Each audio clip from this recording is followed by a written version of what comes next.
Something shifts when you turn 70. It's not just another birthday.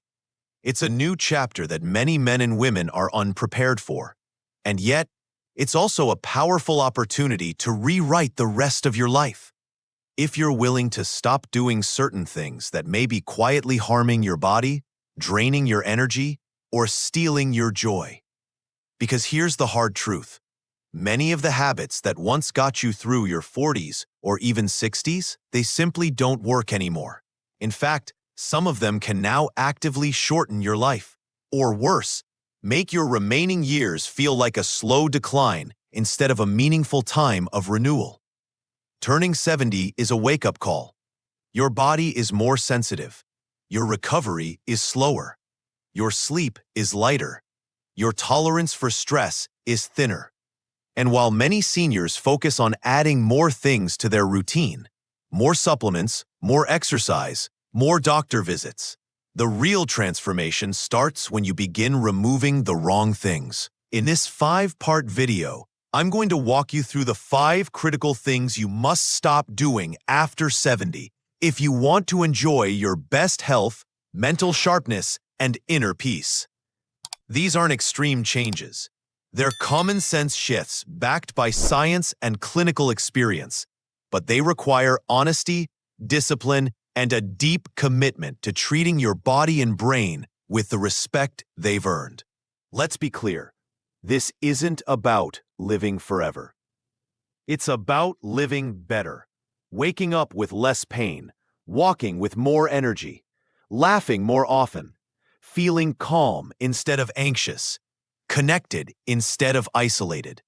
This is possible, but not if you keep doing the same things that brought you here. So what should you stop doing? Here's a preview of what we'll cover in this video series. Stop sitting for more than 30 minutes at a time. Prolonged sitting is the new smoking, and it's ruining your circulation, spine, and memory.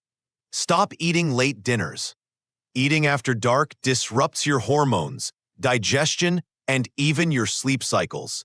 Stop surrounding yourself with draining or toxic people.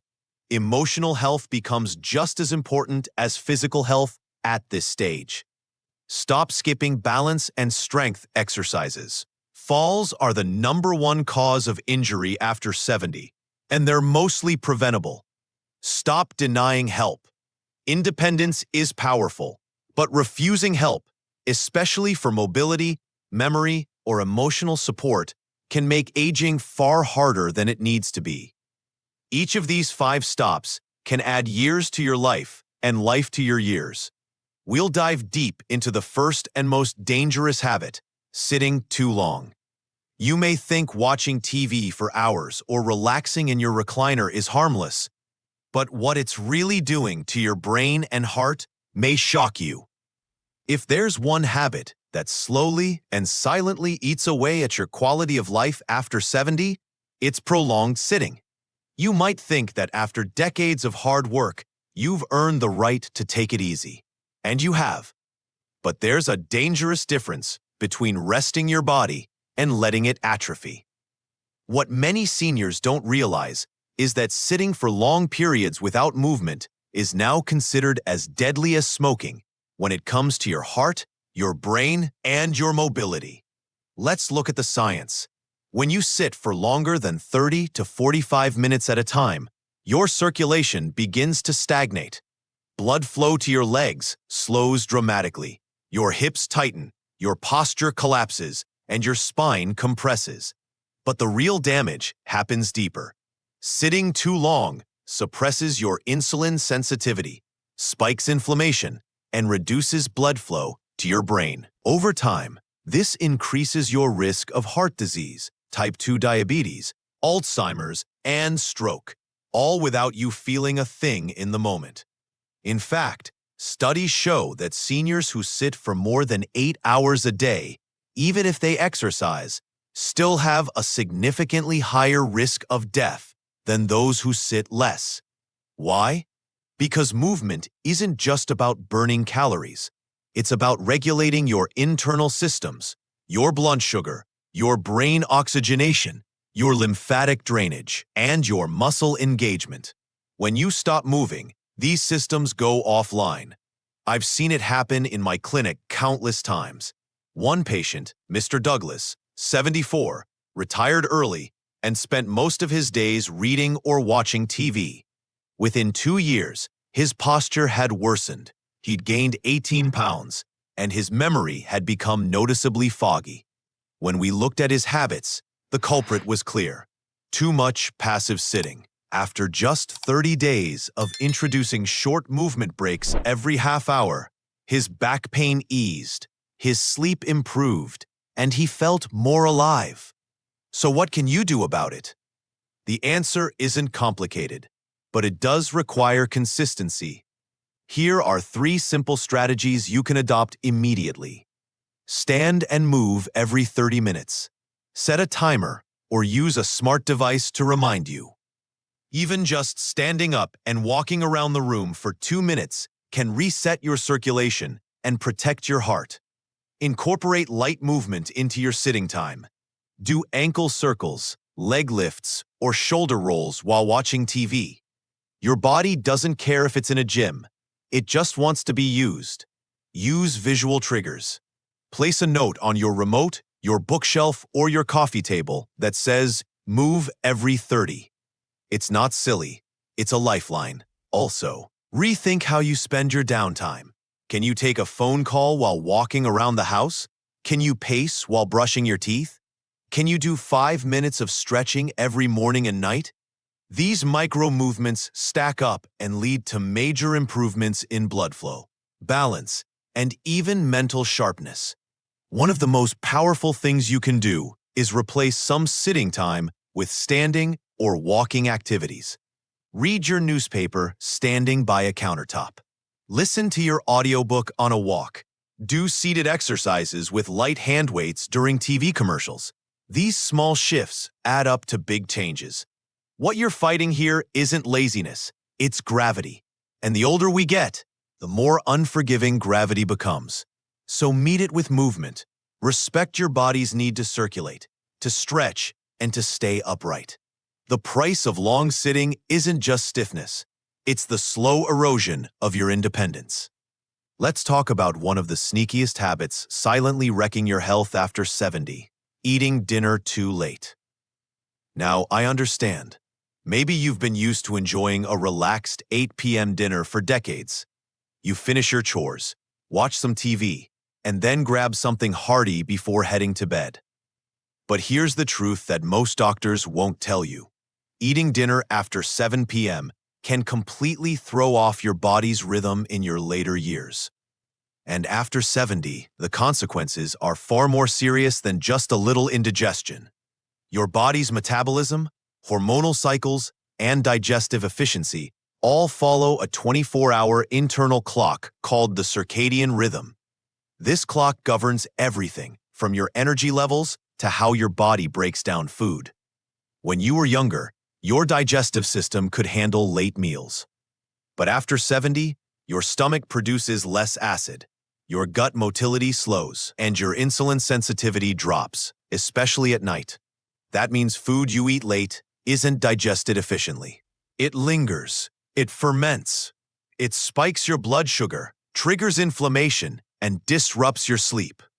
Research from the University of Pennsylvania shows that late-night eating increases cortisol, the stress hormone, while reducing melatonin, the sleep hormone. This creates a cascade: poor digestion, restless sleep, elevated morning blood sugar, fatigue, poor appetite, and more nighttime eating. It becomes a vicious cycle. I've seen it play out in real life with patients who came to me complaining about bloating, reflux, constipation, or poor sleep.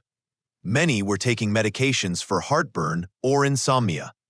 But when we simply moved their last meal to before 6:30 p.m., the improvements were stunning. One patient, June, 75, had been waking up multiple times a night with discomfort. After shifting to an earlier dinner and having just herbal tea after 7, she reported sleeping through the night within 2 weeks. No medications, just timing. So what exactly happens when you eat too late after 70?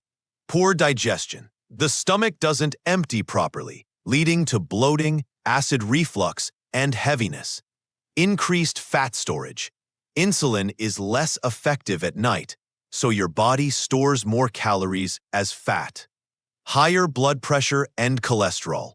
Late eating has been linked to metabolic syndrome in older adults. Disrupted sleep. Your body spends energy digesting instead of repairing.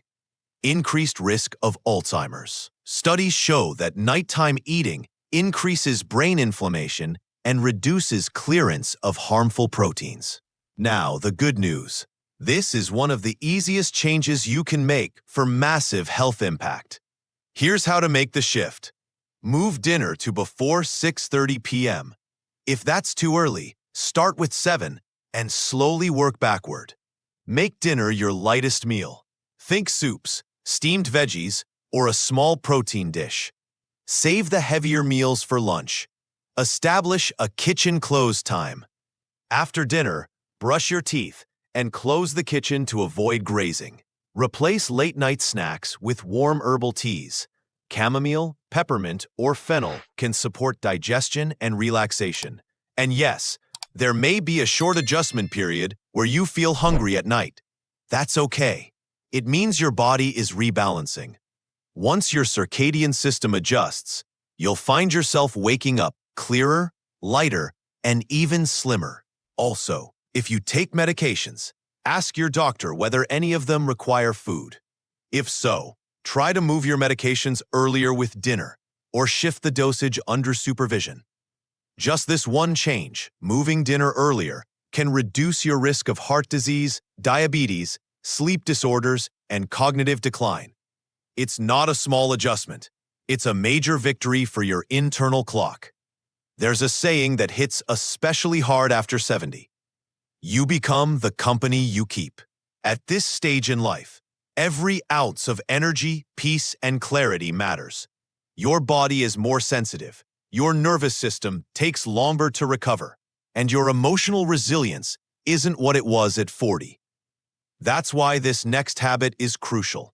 Stop surrounding yourself with draining, toxic, or energy-stealing people.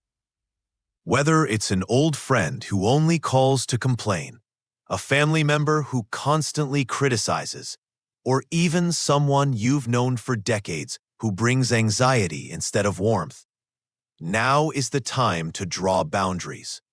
Emotional stress doesn't just affect your mood. It affects your heart rate, blood pressure, digestion, immune response, and even your sleep. Chronic emotional strain has been directly linked to higher risks of stroke, dementia, and depression in older adults. Let's talk about your emotional bank account. Every interaction you have either deposits energy or withdraws it. After 70, you cannot afford daily overdrafts. You need people who listen without judgment, who make you laugh, who energize rather than exhaust you. If someone in your life makes you feel worse, not better, after speaking with them, that's a red flag. And no, it doesn't matter how long you've known them. Loyalty should never come at the cost of your health. I once had a patient, Alice, age 72. She was a caregiver by nature, always available for her grown children, neighbors, or anyone who needed a favor.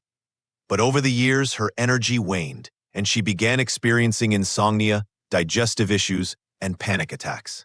It wasn't until we reviewed her weekly routine that we uncovered the issue: emotional exhaustion. We created a social filter checklist. People who brought joy stayed. People who drained her went on pause. Within 3 weeks, her sleep improved. She smiled more. She felt light again. You have the right to protect your peace. Here's how to start your own emotional detox. Make a list of the 5 people you interact with most. Ask yourself, do they leave me feeling uplifted or depleted? Set soft boundaries. It could be as simple as reducing call length, limiting topics, or saying no more often. Replace draining interactions with energizing ones. Even a 5-minute chat with a grandchild or an uplifting podcast can change your entire day. Build a circle of peacekeepers. These are people who share positive energy, mutual respect, and emotional balance. Even one good friend is enough. Let go of the guilt. Let go of the belief that being older means being available to everyone. At 70, your emotional world should be a sanctuary, not a battlefield. Also remember, emotional toxins don't always come from people.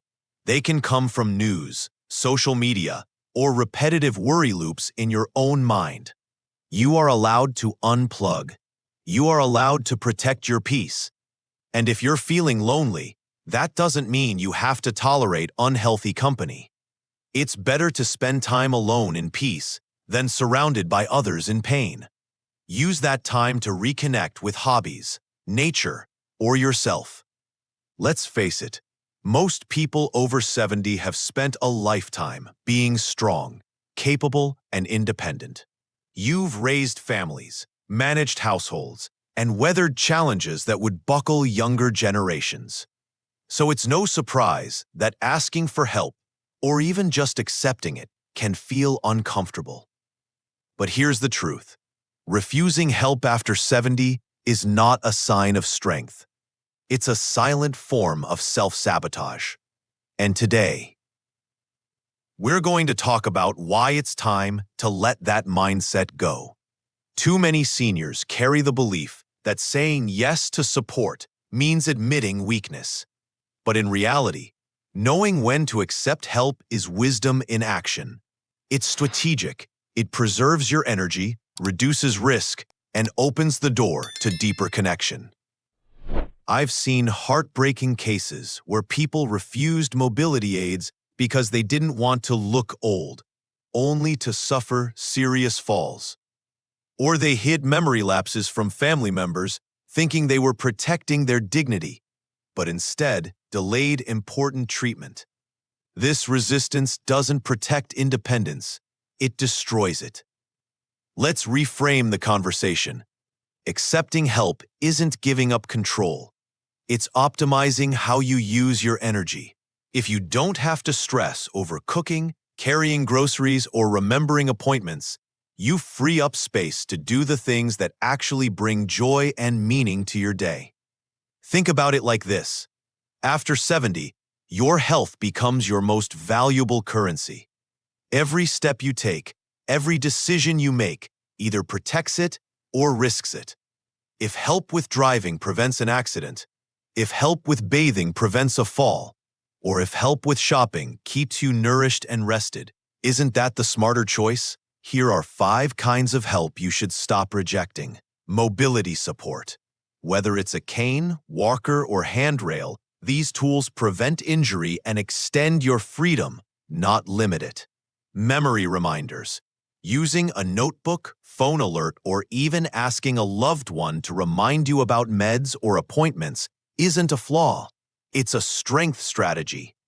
Home assistance. Hiring someone to help with cleaning, cooking, or errands frees up your time and reduces stress. It doesn't mean you can't. It means you don't have to. Transportation support. Giving up driving at the right time isn't surrender. It's protecting others and yourself. And today, rideshare apps, community shuttles, and family networks make it easier than ever to get where you need to go. Emotional check-ins. Saying yes to a friend who wants to visit, a therapist who listens, or a support group isn't being needy. It's staying connected, sharp, and emotionally resilient. Let go of the idea that independence means isolation. Real independence comes from knowing your limits, preserving your strength, and making smart decisions. Accepting help today may be the very thing that lets you live independently longer. One of my patients, Frank, 76, told me he resisted using a cane because he didn't want to look fragile. But after his first fall, everything changed. Now, he said, I walk taller with my cane than I did without it because I feel safe. That's the power of shifting perspective. If someone offers to help and it feels sincere and respectful, say yes. If your doctor suggests a tool, use it. If your loved ones worry, let them in. Not because you're weak, but because you're wise enough to choose the path of ease, safety, and longevity. And don't just accept help. Also be open to asking for it. The bravest thing you can do sometimes is say, "I need support." That single act could change your life. This concludes our 5-part series on what to stop doing after 70 for a better, brighter, more vibrant life. If you found these messages helpful, please like the video, subscribe to the channel, and share this with someone who needs it. You might just be the reason they get their health and joy back on track. You've lived long enough carrying the world on your shoulders. Now is the time to lift that weight by letting others lift with you. Because better living after 70 isn't about doing it all alone. It's about doing it smart, safe, and supported.